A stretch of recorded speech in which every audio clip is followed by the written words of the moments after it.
السلام عليكم ورحمة الله. الحمد لله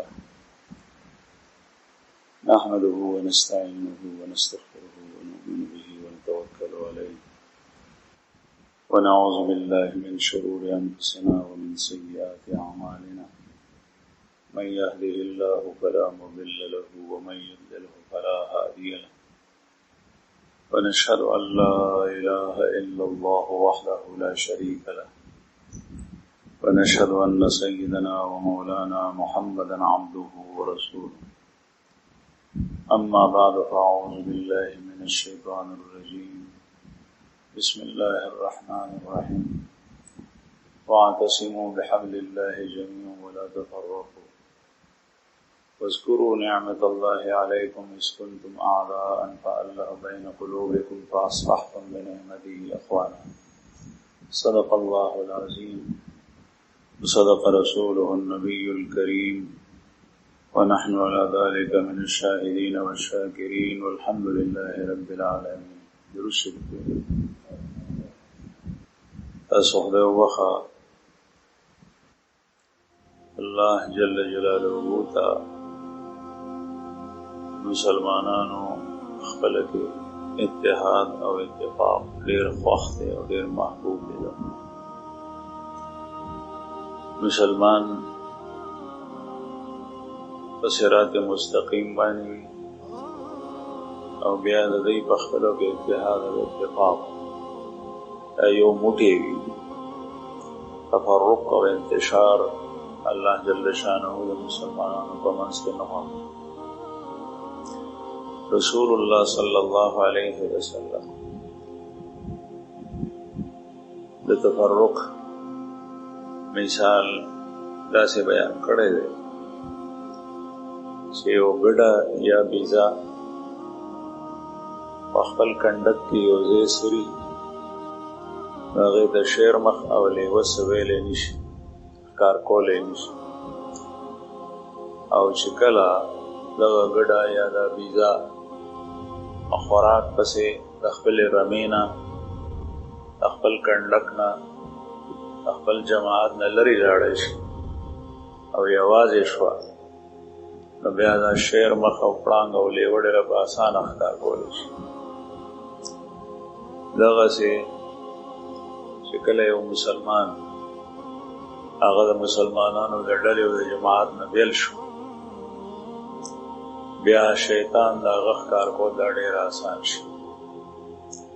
الله جل جلاله قرآن پاک کې فرمایي واعتصموا بحبل الله جميعا ولا تفرقوا. تاسو د الله رسۍ مضبوطه ونیسئ، جميعا ټول په یو ځای، ولا تفرق او تفرق او بلدن او جدایي په خپله کې مه راولئ.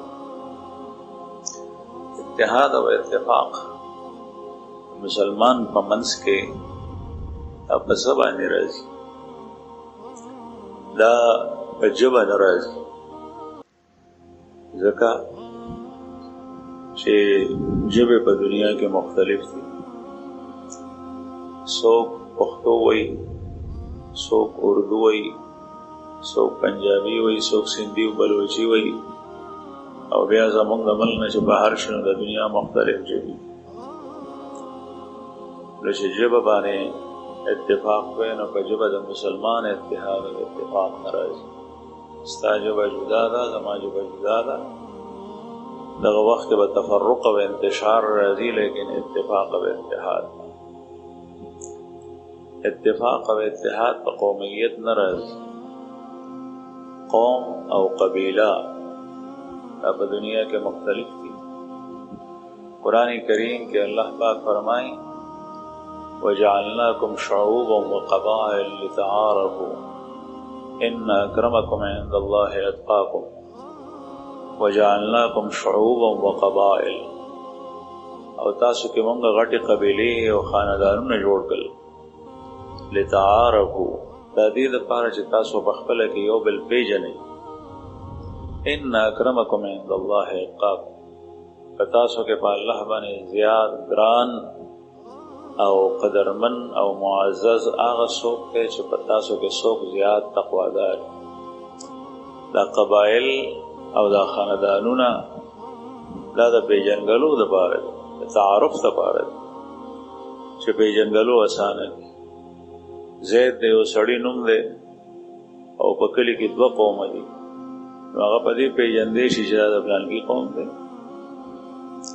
په قبایلو سره اتحاد او اتفاق نه راځي. که یو سړی په قبیلې او د قوم په بنیاد باندې اتحاد او اتفاق راولي، نو دې سره به تفرق او بلتون او انتشار راځي او اتحاد کله نشي راځي. د مال په بنیاد باندې اتفاق نشي راځي، ځکه چې مال په دنیا کې الله جل شانه ته چا د ډېر ورکړی، چا د لږ ورکړی.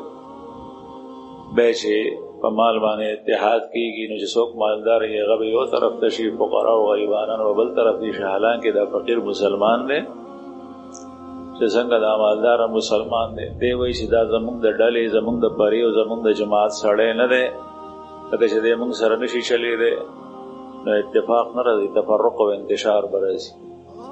او د فقیر به د غني سره بغض، کینه او حسد پیدا کی. کله چې غنی د فقیر حقوق ادا کوي او فقیر د غنی حقوق ادا کوي، نو دغه وخت به اتحاد او اتفاق راځي او د حقوق ادایګي هغه په دین اسلام باندې کېږي، په بل یو څیز باندې.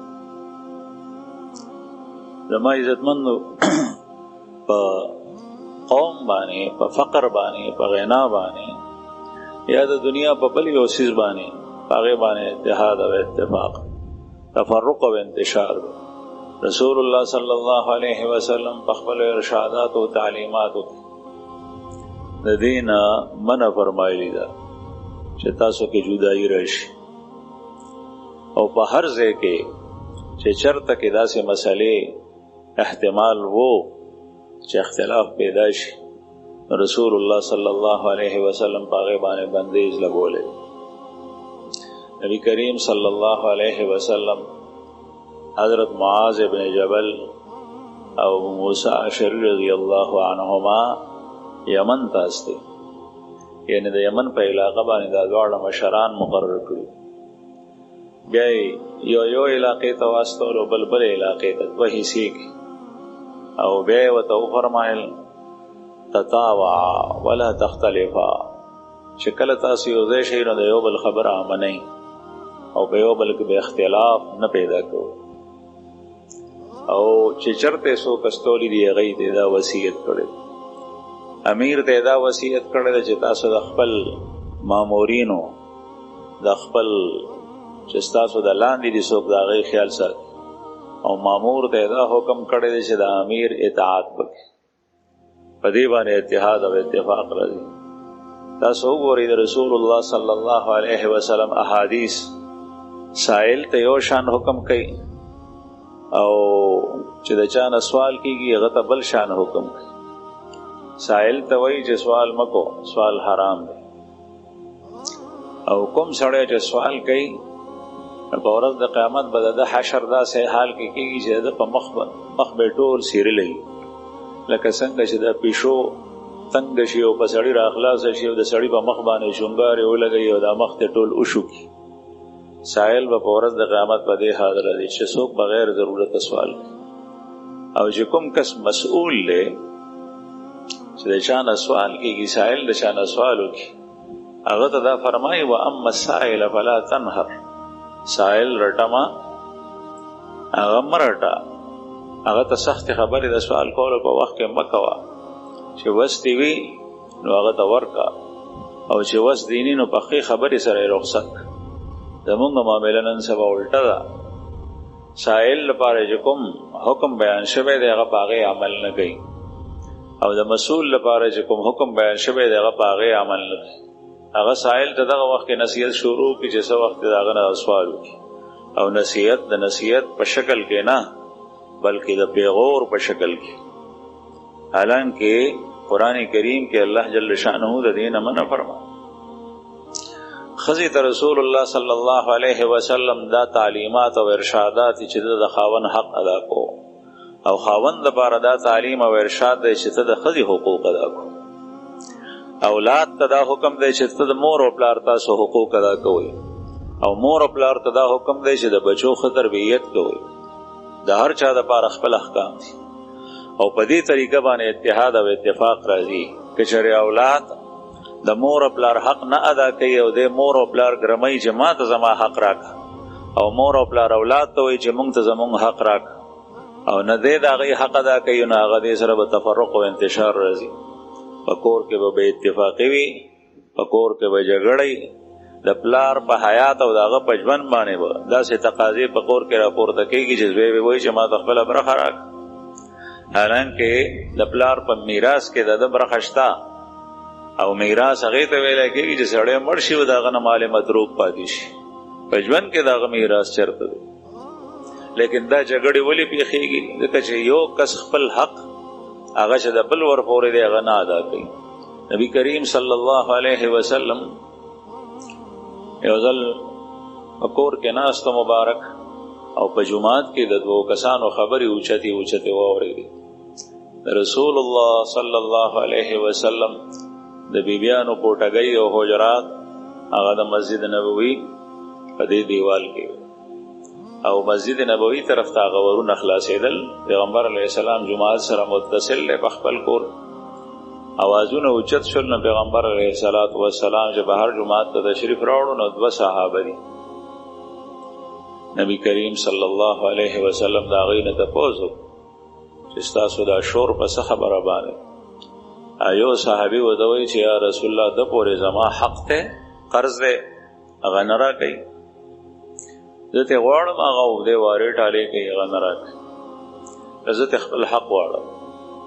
هغه بل کس نه رسول الله صلی الله علیه وسلم تپوس وکړو، هغه ورته عرض وکړو چې یا رسول الله ما سره شته دی نه، زه دومره نشم ورکولی، زما دومره پیداګیر نشته. نبی کریم صلی الله علیه وسلم هغه کس ته چې د چا مالو هغه ته وفرمایل چې ته دا یو برخه مال دته پرېږده، او دته یې ووایي چې اوس چې دا یو برخه یې تا ته پرېښوه نو ته دا اوس ادا کولی شې؟ هغه ورته وایي چې اوس یې ادا کولی شم، بیده ورکړه. دا د روغې صورت او دا د اتحاد او اتفاق صورت. دې ته اصلاح فیما بین الناس وایي چې کله په قضا باندې عمل نشي کېدی نو په روغه باندې عمل کول پکار دي، د قضا نه مخکې په روغه باندې عمل کول بهتر دي، د زړونو نه خیرې لرې شي. په هر حال یو ته د هغه د بل حق ادا کول او امر کول، او هغه ته د ده د حق ادا کول او امر کول، دې سره په خپله کې اتحاد او اتفاق راسي. او که هر یو سړی د خپل حق مطالبه کوي او د بل حق د ادا کولو کوشش نه کوي، معاشره به ورانه وي، او معاشره کې به بغض وي، کینه، عداوت، دشمنی، دا به بیخي.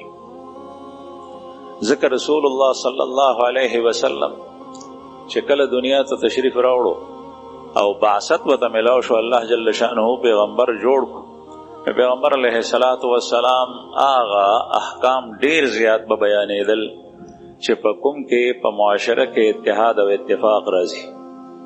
یو حدیث مبارک کې رسول الله صلی الله علیه وسلم فرمایي افشوا السلام واطعموا الطعام وصلوا الارحام تدخلوا الجنة بسلام، او کما قال علیه السلام.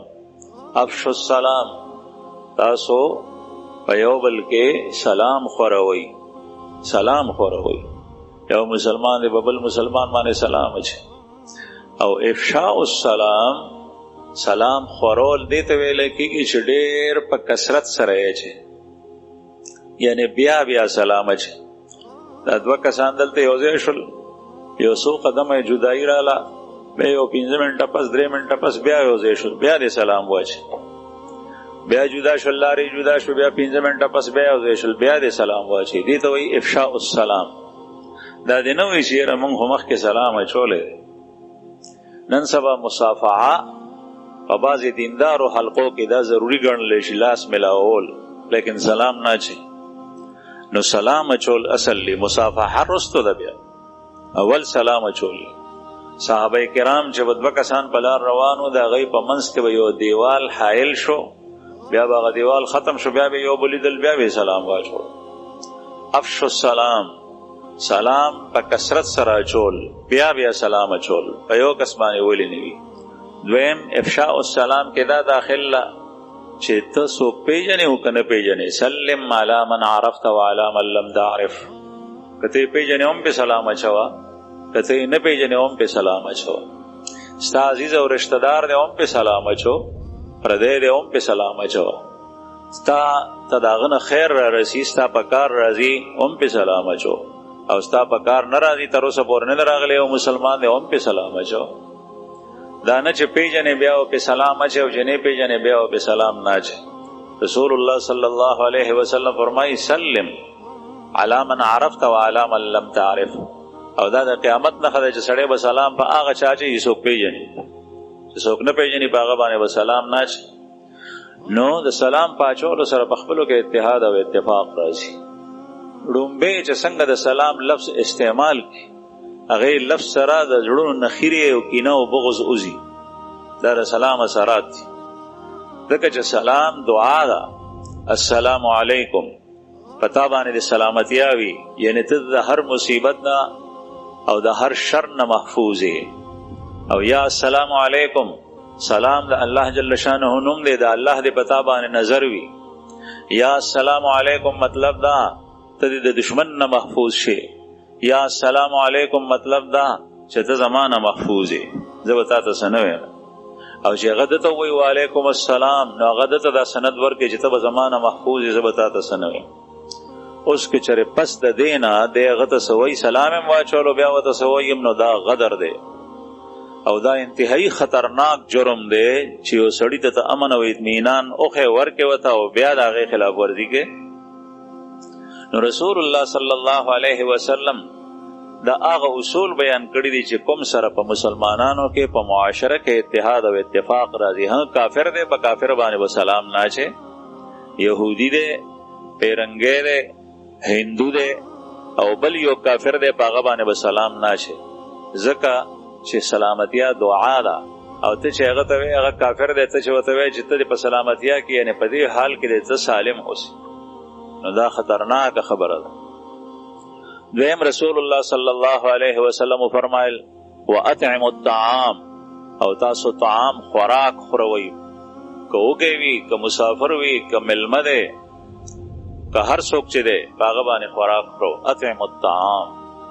او چې کله سړی په بل باندې خوراک خوري او بغیر غرض او بغیر لالچه، دا نه چې دا SHO دی، دا تانیدار دی، دا وزیر دی، دا MNA دی، دا MPA دی، د خپل اغراضو د پاره دنیايي په هغه باندې خوراک خوري، نو چې تر څو پورې اغراض پوره کېږي نو بیا به دا دوست وي او یار وي، چې کله دا نه پوره کېږي نو بیا به چوټي ورکړي.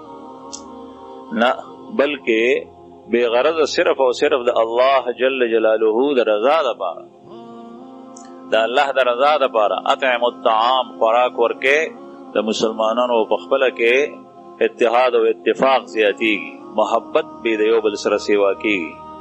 دا یو مطعم دی او هغه بل باندې خوراک وخورلو، نو د ده به د هغه سره مینه پیدا کېږي، د دې فقیر او دا مسافر دی، ملمه دی، د ملمه خپل حق دی. نبی کریم صلی الله علیه وسلم فرمایي په لومبۍ ورځ ورته جایزه ورکوي، یعنې داسې طعام ورته پوخ کړه چې هغه د انعام په شکل کې، او بیا 3 ورځو پورې چې کوم دی نو عام خوراک ورکو. بیا د هغې نه پس که چرې هغه کس داسې چې هغه بلکل پوخ دیره شوی دی، نو بیا ستا خوښه ده که ورکوې که نه. خدا رسول الله صلی الله علیه وسلم تعلیم هغه زمانه کې و چې کله فقر و ډېر زیات. اوس که چېرې ته یو مېلمه مثلا د لرې نه راغلی دی او هغه داسې ځای نه راغلی چې هغه 10 او 15 ورځې خو به خامخا تا سره تېروي، نو روڼ تندي سره د هغه خدمت کو.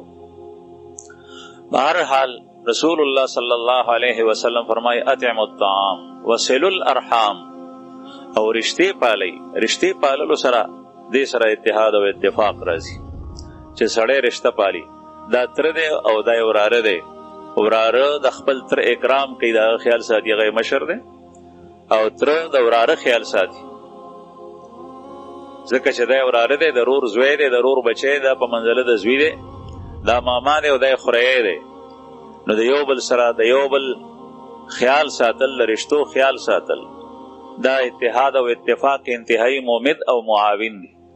نن سبا دا حالت راغلی دی چې زمونږ په معاشرو کې د انګریز ژبه هغه هم کېږي. انګریز کله راغلی او کله تللی دی او تر اوسه پورې د هغه د ژبې سره دومره محبت دی چې ړومبی ماشوم ته د خپلې ژبې نه علاوه د انګلیش ژبه بنیادي طور سره ښولی کېږي او هغه په رشتو نه پوهېږي چې دا زما تره دی، دا مې ماما دی، دا مې څه دی، رشتې هېرې شوې.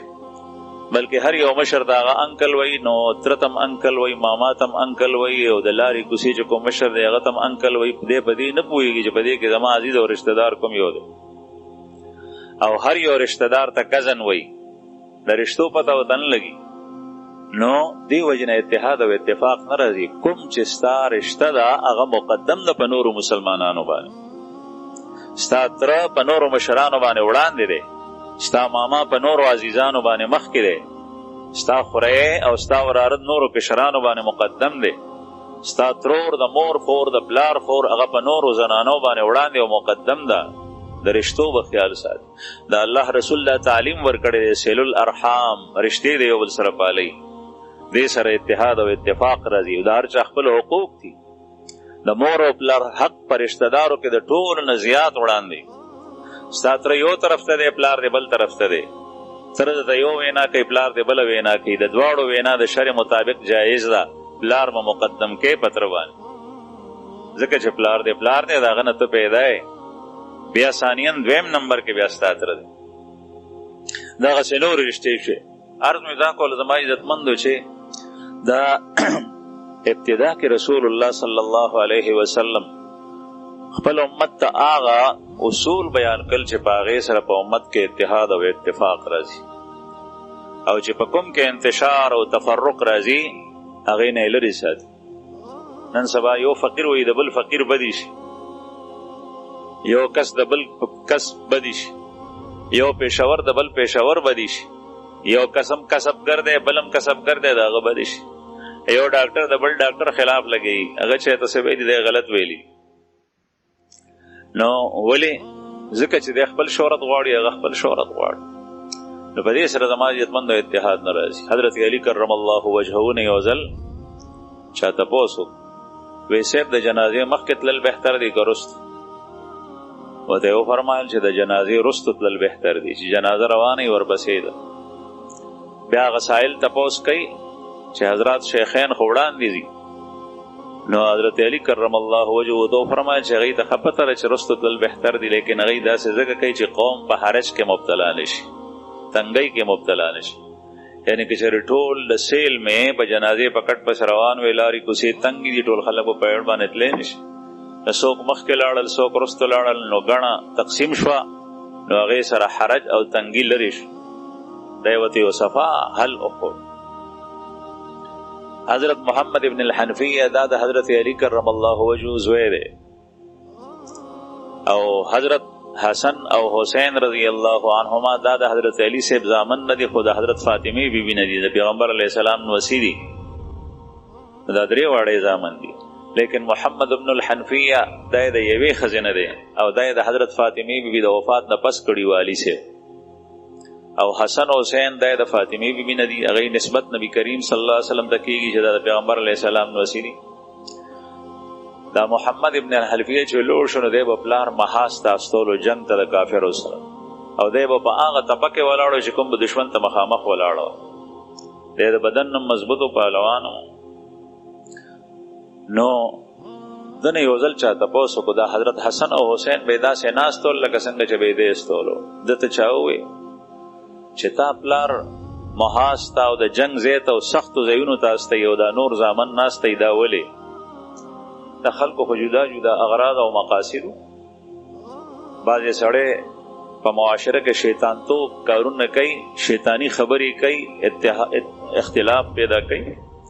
هوښیار خلک هغه وي چې د شیطان سړی په شیطانت باندې پوه شي، او شیطان چې څنګه په جناتو کې وي نو داسې په انسانانو کې وي. قرآن کریم فرمایي من الجنة والناس، دا شیطان د پیریانو نم دی او د بنی آدم هم دی. په دې باندې قرآن پاک ختم شوی چې خیال کو ګورې هغه انسانی شکل کې د شیطان نه ځان بچ کو چې ستا او د بل مسلمان په منځ کې تفرق او انتشار پیدا کړي.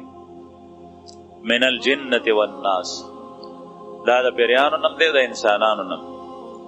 نو دته چا وویل چې تا محاس تاستی او دا دوه زامن دی داسې ناستی دا ولې محمد بن حنفیه رحمه الله هغه ورته وفرمایل چې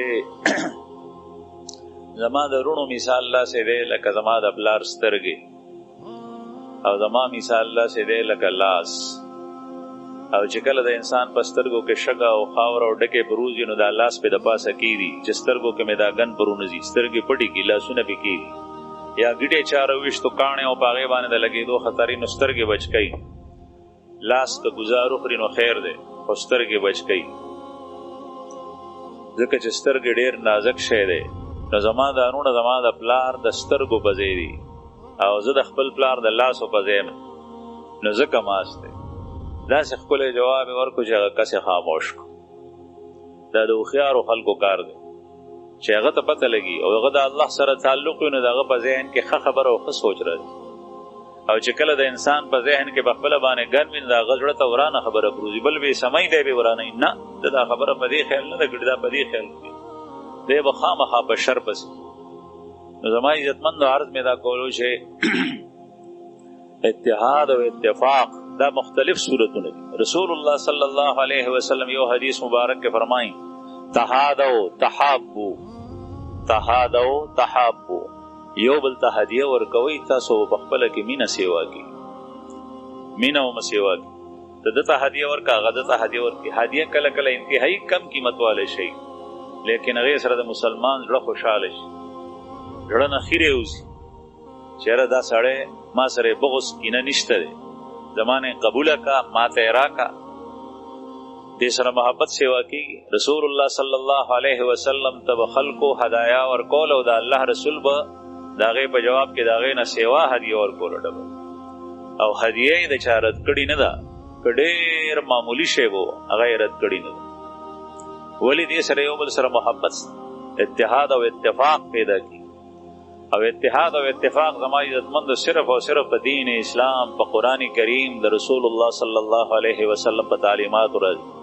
په دې نه راځي چې ستا په قوم کې ستا تربور کړی دی جرم یو کس یې پردی وجلی دی هغه ستا رور دی ستا د تره زوی دی ته د هغه مرګرتیا کې بې ګناه یو مسلمان هم قتل کړی دی او بیا یې ته مرګرتیا هم کې دا اتحاد نه دی اتحاد چې راځي هغه صرف او صرف په دین باندې راځي پردی مال هم غصب کړی دی ته د هغه ملګرتیا هم کې هغه سره په پره کې ولاړې غلا هم کړې ده او ته د هغه سره مرګرتیا کې او د هغه طرفداري کې زنا هم کړې ده او ته د هغه په حق کې بیا چې کوم یو نو ګواهي ورکړې او تا ته ښه پته ده او دا ځمکه یې لاندې کړې ده دا یې کړې دي دا یې کړې دي دا یې کړې دي ته هغه سره ولاړې د ظلم په صورت کې اتحاد او اتفاق او چې کله سړی په دې بنیاد باندې چا سره ودرېږي نو چې څنګه دا هغه ړومبي کس ځای جهنم دی داسې به دی هم جهنم ته ځي زما عزتمندو غیرت په هر چا کې تیر شوی لیکن غیرت د حق په بنیاد باندې دا الله جل شانه ته خوښ دی په کافرو کې غیرت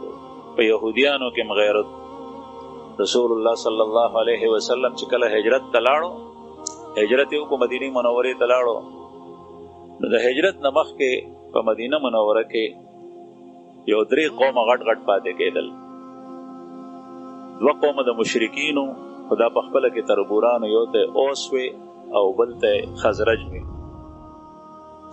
دا دواړه کافر او مشرکین او بت پرست او 3 قوم هغه يهوديانو نو دا اوس او خزرج دای په خپل کې دشمنی و او یو جنگ په دای کې وشو جنگ بوعاس او غبوعاس جنگ د 100 کارونه وړېدل و د دومره لوی طویل جنگ او دشمنی جاری و دې طرف نه مړ کېدل هغه طرف نه مړ کېدل غټ غټ سرداران دا غي مړ شي په دې بنیاد باندې دا يهودم تقسیم شيو بعضي يهوديان د اوس سره او بعضي د خزرج سره نو دایوم په خپل کې تقسیمېدل یو بل سره جنگونه راتل بیا رسول الله صلی الله علیه وسلم تشریف راوړو هجرت شو خلق مسلمانان شو د اوس او د خزرج په منځ کې غو دشمنیان ټوله ختم شو د رونه شو رسول الله صلی الله علیه وسلم په دراتک سره او د اسلام په قبولولو سره نو نبی کریم صلی الله علیه وسلم بیا د مکی د مشرکین سره جنگونه رالل جنگ بدر، جنگ احد او جنگ احزاب. او په دې جنگونو کې رسول الله صلی الله علیه وسلم د مدینې د یهودو سره به معاهده وکړه چې تاسو به موږ ته څه نه وایو، موږ به تاسو ته څه نه وایو، او زموږ د دشمنانو سره به تاسو ملګرتیا نه کوئ او ستاسو د دشمنانو سره موږ ملګرتیا نه کوو. ای ورسره منلې وه. چې کله رسول الله صلی الله علیه وسلم د کافرو سره جنگ کول، نو وخت په وخت به د خپل لوز او معاهده دا به ماته کړه. نو یو ځل دغسې معاهده هغه د یهودیانو ماته کړې وه، بنو قریظه. دا د خندق په جنگ کې رسول الله صلی الله علیه وسلم یو صحابي دی سعد ابن معاذ رضی الله عنه، دا د اوس مشرو دی، په جنگ خندق کې لګېدلی او په شارک باندې هغې نه وینې تلې. د دعا کړې وه چې یا الله چې تر څو پورې د قریشو او د مسلمانانو جنگ جاری وي هغې پورې مې ژوندی ساتي، او که دا جنگ نن نه پس قریش په مسلمانانو حمله نه کوي او مسلمانان پې تکړه کړي دا، نو بیا ما واخلې. خو د یهودو حشر ما ته په خپلو سترګو باندې اوښې، تر هغې مې ژوندی ساتي. رسول الله صلی الله علیه وسلم چې کله د بنو قریظه محاصره وکړه، هغوی ته یې وی چې څنګه چلې؟ هغوی ورته وویل چې زمونږ فیصله اوس د حضرت سعد ابن معاذ وکړي، د اوس مشر، نو بس دا مونږ په دې راځي. حضرت سعد ابن معاذ رضی الله عنه فیصله وکړي چې د دوی کوم سړي جنګجو دي، جنګېدی شي، نو هغه قتل کوي، او چې کوم ماشومان او زنانه دي نو هغه ژوندی پرېږدي. هغه د اسلام د اصولو مطابق وینځي او غلامان شي. رسول الله صلی الله علیه وسلم فرمایل چې څنګه الله فیصله کول غوښتل او د الله رسول داسې تا وکړه، په دې فیصله ډېر خوشحال شو. نو د دې دا سړي نیول او د یې قتلول. په دې کې په دې یهودیانو کې یو کس زبیر ابن باطا، دغه زبیر ابن باطا دیم د قتل په ضد کې وقتلېدو. نو یو صحابي دی حضرت ثابت ابن قیس ابن شماس، د خطیب رسول الله صلی الله علیه وسلم. دغه ثابت ابن قیس د دې یهودی زبیر ابن باطا سفارش نبی کریم صلی الله علیه وسلم ته یوړو، او په دې بنیاد یوړو چې دې زبیر ابن باطا یهودی د حضرت ثابت ابن قیس ابن شماس سره ښه کړي وو، ښېګړی ورسره کړي وو. هغه یې دا کړي وه چې دی په بواس په جنګ کې نیولی و او د دې زبیر ابن باطا لاس ته راغلی و، خو ده بیا پرېښوې زما معاف کړي. نو د ثابت ابن قیس رضی الله عنه هغه ښېګړه او ښه یادو چې د ما سره ښه کړي. نبی کریم صلی الله علیه وسلم ته لاړو، نو د دې یهودي زبیر ابن باطا په حق کې سفارش وکړو چې یا رسول الله دې سړي ته زه امن ورکوم، دا سړی پرېږده. رسول الله صلی الله علیه وسلم به د یو مسلمان چې به چا ته امن ورکړو، بیا به د الله رسول هغه طرف نه د هغوی د طرف نه به هم امن وایي چې ټیک ده ما ورته ورکړو، ما پرېښو. دی لاړو حضرت ثابت ابن قیس رضی الله عنه دغه یهودي زبیر ابن باطا ته وایي چې تا ما سره ښه کړي ستا به یادي، نو ما هم تا ته د هغې خو بدل در کو، ما خلاص کړي. نبی کریم صلی الله علیه وسلم ته معاف کړي، تا نه قتلوي. دا زبیر ابن باطا ورته وایي چې او یو شریف سړی چې وي چې سړیتوب وي پکې، نو هغه دغسې کارونه کوي لکه څنګه چې تا وکړي. او چې کوم سړی احسان چې او سره چا کړی هغه هیر کړي، نو هغه بیا د دې یاد شي. بیا یې ورته ووایي چې ټیک ده دا خو ښه خبره ده، لیکن یو سړی چې یوازې پاتې شي د هغه بال بچ هغه سره نی، نو د هغه ژوند به څه خوند کوي. نو ثابت ابن قیس پوه شو چې ګنې دی د خپل اهل و عیال او د خپل بال بچ هم خلاصول غواړي. نو رسول الله صلی الله علیه وسلم ته لاړو چې یا رسول الله دغه سړي ته د هغه بال بچ اهل و عیال هم پرېږدئ. د الله رسول ورته وفرمایل چې پرېږدم، بال بچم وته پرېخو. ثابت ابن قیس رضی الله عنه رالو د صحابیا وته وی چې الکه بال بچم د پرېخو. دی وی چې دا خو ټیک شوه، خو د هغه سړي ژوند بسي چې هغه سره مال نی، چې باغونه مرانه واغشتل، ځمکې مرانه واغشتې، جایداد مو واغشته، نو زه به ژوند څنګه تېروم؟ نو حضرت ثابت ابن قیس یا رسول الله صلی الله علیه وسلم ته لاړو چې یا رسول الله دې سړي ته د خپل ځمکه او جایداد هم ورته ورکوي واپس. زه سفارش کوم. نبی کریم صلی الله علیه وسلم ورته وفرمایل چې ته سفارش کوې نو موږ ورته مال هم پرېږدو. نو دی رالو زبیر ابن باطا ته وایي چې تا ته مال هم پرېښود، زه بس اوس څه کوې، اوس خو خوشحال ګرځم. زبیر ابن باطا ورته وایي قومي غیرت په هغه کې راوچت شو. قومي غیرت دې ته حمیت وایي. دا په کافرو په یهودو کې ورته د یو څو یهودیانو نومونه واغشته. وی سلام ابن ابي الحقيق څه شو؟ وی هغه قتل شو. وی فلان کې څه شو؟ وی هغه قتل شو. فلان کې څه شو؟ وی هغه قتل شو. وی خدای ټول قتل شو. وی زه بیا په دې ژوند باندې څه کوم؟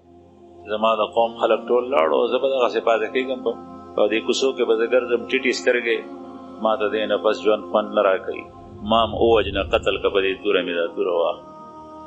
نو حضرت ثابت ابن قیس وایي چې ما خو ونه وجلو، خو بیا مې بل چا ته حواله کړو چې دې ووجه. دا هم غیرت دی، لیکن دا په قوم باندې غیرت دی. او دا سړی یهودي و او په یهودو باندې غیرت کړی دی. نو زما عزتمندو عرض مې دا کولو چې غیرت هغه چې الله جل شانه د دین د اصولو په بنیاد باندې وي، هغه غیرت الله جل شانه خو په قوم باندې دی غیرت وي، لیکن چې دین ته موافق وي، شرع ته برابر وي. په مور او پلار غیرت دا خو بیا ښه شو، د ښځې په خاوند باندې غیرت، د خاوند په ښځې باندې غیرت، او چې د دین د اصولو په بنیاد باندې، او چې د دین په اصولو کې فرق راځي. نو بیا نه رسول الله صلی الله علیه وسلم ته یو زنانه راله صحابیه، پیغمبر علیه الصلاۃ والسلام ته وایي چې یا رسول الله زما خاوند دی، زه د هغه سره پاتې کېدل نه غواړم. رسول الله صلی الله علیه وسلم ته وفرمایل ولې؟ وی چې انی اخاف الکفر فی الاسلام، زه په اسلام کې د کفر نه یریږم چې یم د مسلمان او ما نه د عمل له کفر وشي. دا جمله چې زه زما په ژبه راشي او یا سوچ مې دې ته لاړ شي، نو زه حیران شم چې د رسول الله صلی الله علیه وسلم د زمانې مسلمانان، صحابه او صحابیات واقعي مسلمانان. مونږ خو مسلمانان هم یو، د کفر څومره بدعملۍ په مونږ کې موجود دي، هغه ټول اعمال کافرانه وي، هغې به څه پروا نشته. سود دا کفریه عمل دی، او رشوت دا کفریه عمل دی، زنا دا د کفر عمل دی، غلا دا د کفر عمل دی، نشې دا د کفر عمل دی، شراب څښل، لیکن دا ټول په مسلمانانو کې وي. او دا زنانه وایي انی اخاف الکفر فی الاسلام، زه په اسلام کې د کفر نه یریږم چې یم د مسلمانه او ما نه د عمل داسې وشي چې هغه د کافرانو عمل وي، دا نه خوښوم. رسول الله صلی الله علیه وسلم ته تپوس وکړو ستا د دې جملې وضاحت څه دی، څه مطلب؟ هغې ورته ووایي چې یا رسول الله یو ځل زه سرز مخکې زه سکار پسې راووتم، د وره په ود کې مې وکتل، نو دا خاوند مې را روان دی، د سره 2 صحابه نورم دي. نو هغه نور صحابه کرام حسن کې مخو او ونې هم دنګې وې، دنګې ونې، او زما دا خاوند د ونې نه هم ټیټو او د هغې غونې سوترم نو. بس زه خو ور مې بند کو، دننه لاړم، خو د دې خاوند سره مې په زړه کې نفرت پیدا شو، دنه مې کرکه پیدا شو. بس اوس مې خوښ نه دی، ګورم ورته نه، او که چېرې دا خاوند ما را وغواړي او زه د دې اطاعت ونه کړم، نو دا کفري عمل دی، ناشکري ده، ناقدري ده. نو د دې وجې نه زه د دې خاوند نه جدایي غواړم. حالان دی خاوند د دې سره مینه کوله. رسول الله صلی الله علیه وسلم ورته وفرمایل چې خاوند خو به تا دغسې نه پرېږدي، بیا به ته دې خاوند ته چې طلاق نه درکوي نو یو صورت دی د خلع اغوښتو او هغه دا ده چې ده ته خپل مال ورکوي مهر کې څه درکړي دي هغه ورته واپس کوي یا ورته بل څه ورکوي دې زنانه ورته وایي چې یا رسول الله دې هر څه ته تیار یم خو ده سره پاتې کېدل نه غواړم رسول الله صلی الله علیه وسلم هغه خاوند ته وویل او بیا یې په دې باندې هغه راضي کړو چې هغه دومره مال درکوي او دا خاوند یې پرېږدي نو عرض مې دا کولو زما عزتمندو چې تفرقم د حق په بنیاد وي او اتحادم د حق په بنیاد باندې وي هغه د الله جل جلاله خوښ قرآن کریم کې الله پاک فرمایي انما المؤمنون اخوة فاصلحوا بین اخویکم مؤمنان په خپله کې رونه دي تاسو د خپل رونو په منځ کې د اصلاح کوشش کوئ چې په هغې کې یووالی پیدا شي یو حدیث مبارک کې فرمایي انصر اخاک ظالما او مظلوما ته د خپل رور مسلمان نصرت وکا هغه سره تعاون وکړه او مدد وکړه هغه ظالم وي او که مظلوم وي نبی کریم صلی الله علیه وسلم وفرمایل چې یا رسول الله د مظلوم سره مدد کول دا خو په فهم کې راځي په دې خو پوهېږو مظلوم سره مدد دا دی چې هغه د ظالم د ظلم نه خلاص کړي لیکن د ظالم سره مدد کول په دې باندې پوه نه شو د دې څه مطلب نبی کریم صلی الله علیه وسلم وفرمایل د ظالم سره مدد کول دا دی چې څه وخت دې ظلم کوي دی د لاس نه ونیسي او ظلم ته یې پرېنږدي دا د ظالم سره مدد کول او دا ځکه مدد کول دی چې ظالم خو په دنیا کې په مظلوم باندې ظلم وکړي لیکن د په حقیقت کې په خپل ځان باندې ظلم وکړو چې دې مړ شي د قبر نه د برزخ نه د حشر نه د سره به د دې ظلم بدله شروع شي او د دې انتها به په جهنم باندې کېږي چې کله دې دا ظلم وکړي او ظلم ته صادر شو الظلم ظلمات یوم القیامه دا ظلم به په ورځ د قیامت ترې تیارې وي یو تیاره نه ګڼې تیارې نو دې د جهنم نه تا بچ کو چې په دنیا کې دې د ظلم نه بچ کو ظالم ظلم ته پرېښول نه دي پکار که هغه حکومت وي حکمران طبقه وي که هغه رعایا وي که هغه یو امیر وي او خان وي او که هغه ادنا مزدور او غلام وي هیڅ یو قسم ظلم ته پرېښول نه دي پکار نو عرض مې دا کولو زما عزتمندو چې رسول الله صلی الله علیه وسلم او قرآن کریم الله جل جلاله د مسلمانانو اتحاد او اتفاق او یووالی دا خوښ دی د رسول الله صلی الله علیه وسلم په تعلیماتو کې دا شی بنیادی طور سره د یو اصل الاصول په شکل کې بیان شوی چې کله که یو مسلمان هم دیندار بل مسلمان هم دیندار په خپله کې د یو بل سره اتحاد او اتفاق نه نو دې سره کوم خیرونو وعدې چې د الله جل شانو د طرف نه په ډېرو مقامونو کې شوي دي هغه نصیب کېږي نه الله جل شانه د مسلمانانو په خپله کې یو موټی کېدل او اتحاد او اتفاق نصیب کړي د قرآن کریم په احکامو باندې او د رسول الله صلی الله علیه وسلم په تعلیمات او ارشاداتو باندې ټول امت مسلمه الله پاک یو کړي واخر دعوانا ان الحمدلله